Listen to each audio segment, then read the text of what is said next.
সে আর মনে করেন যে ভাগ্যাতে বোগা ফাঁকতাছে খাইতে পারবেন।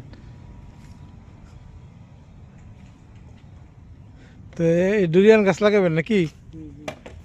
তো এক ডুরিয়ান গাছের লাগে এত বড় করতো, এত বড় করতো প্রয়োজন নাই তো, এটা ভুল হয়েছে।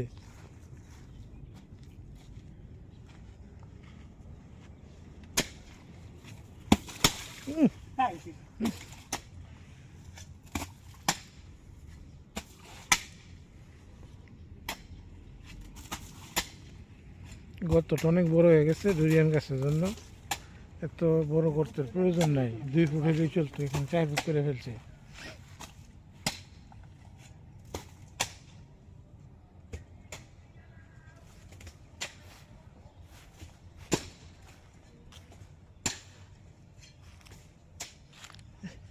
এই গাছটার বয়স প্রায় 4 বছর হয়েছে।